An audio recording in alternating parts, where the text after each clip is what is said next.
there were no Saudis. It's just a guy and like his son who have like convinced people in the hockey world that they have money. And all of a sudden they had this league. And again, they had like a former GM in the NHL convinced that this was a real league and that they were going to pay him as a consultant. And now he's suing them. So like, and now he's GM of the Edmonton Oilers. And that's an incredible transition. Well done, Z. I don't think you've ever had a transition that good. Holy crap. Fuck all end the episode with just the fact that Stan Bowman is now the acting GM of the Edmonton Oilers. Wow, that was good. Yeah. I mean, I'm impressed. I love that. Fuck him. Oh my God. Yeah, he sucks. I mean, aside from all of the scumbaggery, and we don't need to dredge that back up. Like, you guys could have listened to many episodes throughout the Sota Pod's history to know how scummy the Chicago Blackhawks organization is and how poorly they handled the Kyle Beach situation. And, the fact that their negligence led to a fucking minor being sexually assaulted after the fact because the whole organization signed off and gave him like a glowing referral to go work in Michigan. Fuck you, Chicago Blackhawks. Let's say none of that happened. Why the fuck do you want Stan Bowman to be your GM? This is what I keep going back to. Like, I do get really annoyed I get annoyed when some coach that's been around for a while, maybe out of the game for a while, but then gets rehired, or same thing with like a GM or whatever, or like, I get annoyed when the conversation like, oh, typical NHL, like retread, but I get annoyed with like the ultra hardcore, I watch hockey, but like my whole personality is hating everyone in hockey. Like, I hate like that reaction to me legitimately has driven me up a wall so hard that's basically at this point why I just like, I can't really mute any more words on Twitter that will like let me see hockey. Any like, you know what I mean? If I mute any other words, like it'll be like, okay, what the fuck do you even have this app for? Z only sees Pokemon tweets. Yeah, exactly. This one is legit. This one is there is absolutely no reason that like there are thousands of candidates, tens of thousands, probably, realistically. It would have been a better, like, there's just no fucking reason. Like, I don't get it, man. Hiring Joel Quenneville, again, say what you will about the situation, makes sense on paper. He is a good fucking coach. Stan Bowman has not shown me that he is a capable GM. I'm sorry. Yeah. It's like, and I mean, and especially when you look at Edmonton right now, like, I think there was once people got over the fact that it was like, it's fun to dunk on like any team from Canada not winning a Stanley Cup. I feel like with how electric that cup run was, like even the most hardcore haters were like, it would be sick. Like the fuck, like how the pandemonium that would come from the Edmonton Oilers erasing a 3-0 deficit and then winning a Stanley Cup. Like the vibes, they had a pretty good fucking start to their like free agency, or I liked what they did at free, like everything was like going well. And then it's like, all right, let's go get this GM who it's going to be an absolute fucking PR nightmare. Everyone's going to hate us again. By the way, he hasn't really been a GM in the league in a while because of good reasons. Oh, and by the way, the last like 3 or 4 years of him being a GM, that team fucking sucked. Conspiracy theory. Conspiracy theory.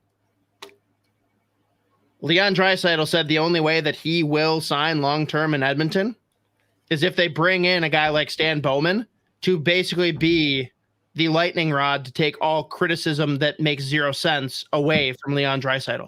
Never has to talk to Jim Matheson again. Fair enough. It makes sense if you think about it. Yeah. Or if you don't. But I was gonna say, if you don't, it makes a lot more sense. But yeah, it's just like this is where I'm like, God damn it! Now you just get like, this is when it's like, all right, well, these people have a fucking point. Like, and the fact that in this goddamn fucking press conference or whatever, that was it Stan Bowman that literally brought up like culture. It's like, are you out of your fucking mind? I also love how even people use the word culture. But the best part is people like, I think it was actually, I saw Brett maybe say something about this, and it was actually like a funny, cheeky comment, but like, it was hockey culture. It's like, well, Stan Bowman definitely knows hockey culture. That's where I was trying to remember if it was just the word culture, or if he actually did say hockey culture. It's like, he said hockey culture. At no point do I ever hear the phrase hockey culture, and like I'm like, oh God, here we go. Like anytime a GM or a coach says it, like having nothing to do with anything bad, I'm like, oh God, someone like, here comes Twitter to the rescue to like make sure that everyone knows that this Twitter user is a good person.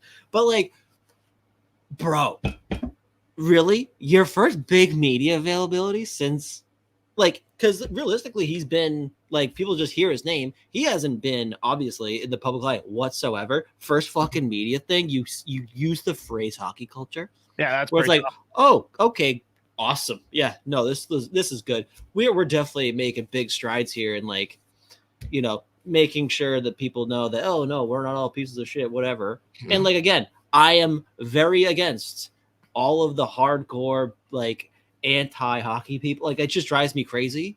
But I'm like, great. Well, you know what? They have a fucking point now, because it's like, here we go. Like, and I'm like, you know what? This is a necessary voice now, because like this shit happens. And it's like, are we fucking kidding me? Like, yeah. What? Just let Dave Jackson, like, let him keep going. Jeff Jackson. Did I say Dave? Yeah, you did. I knew that was gonna happen. I knew it. Fuck me. That's great. But no, Jeff Jackson has been tearing it up. And in defense, for a second, before I pivot to this being an absolute joke, he does not want to be the GM. He does not want to be the guy that's running all this. Yeah. But so why do you bring in Stan Bowman, who's a lightning rod of negativity for your organization as a whole, when Jeff Jackson could just like kind of play puppet master in the background? And I mean, I'm sorry, I feel bad, but like the biggest beta in the NHL right now has to be Patrick Allvin. Like, find yourself a Patrick Allvin to staple to Jeff Jackson instead of this. Do you know how often I forget that Patrick Allvin's technically the GM? Is he though? Is he I don't know. That's what I mean. I'm even doubting it. I don't know. I can't fucking tell. And like, you know what? We probably should have seen this coming, specifically in Edmonton, because they were like slowly being like, we don't really give a fuck about PR. When like Evander Kane, they signed him, but they go get the second the NHL's like, Corey Perry, it's fine. Like, they're like, perfect. Fuck yeah. Let's get that guy in here immediately. Fucking slowly progressing to fucking hiring Stan fucking Bowman back. I mean, like, Isha, I'm sorry, you're dumb. If you actually think that Patrick Allvin makes any single decision for this organization, you're dumber. Well, no, I'm glad I know. I'm glad I know now. I'm glad I have one source that is pretty sure that Patrick Allvin is indeed the general manager of the Vancouver Canucks. But can Isha spell Patrick Allvin? We don't know. Yeah, we'll see. But like, God, like, I saw this update and I was just like, it's been rumored for a while though, so like I was braced for it. It's just like, why is this the move? It makes no sense to me. No one will explain it in a way that makes sense, and if they do, I will aggressively apologize, but I cannot for the life of me come up with a way. Yeah. And again, like, at the fact it will shock me forever that he actually, in his first media availability, used the phrase hockey culture. And then someone asks him about that victim, like the second case, fucking minor. And he goes, I don't want to look back in the past. Like, bro, you piece of shit. Like, you don't have a choice. You don't really get to choose whether or not that you reflect on any of this. But no, he's had several conversations with Kyle Beach. He'll look back on that past, but the one that really fucking buries him, no, I don't dwell on the past. Also, Fail, Isha. 0 out of 10 points for your attempt at Patrick Alvin. Bad. Yeah. He'll get Either there. way. But yeah, it's nuts, dude. It drives me crazy. Yep. Like I fucking who like you know what? Like I would really like to know. Actually, you know what? I don't really want to know who the fuck was pounding the table for Stan Bowman. Like who was like, yeah, like this is this is how we get over the hump. Like fucking fuck off. Like, whatever. It drives me crazy. We're again. Good thing I haven't planned on like really taking a deep dive on hockey Twitter because it's going to be terrible. I'm just waiting for all the articles to start fucking getting pumped out, and it's like I don't really have anything to say because I'm like, you know what? Fair enough. Like fuck them. That's what it is. And of course, right in the middle of summer. Oh, it's like, guess what? We have nothing else to fucking talk about. It's like, God damn it. Could have said something. Not going to. That was hard. Good.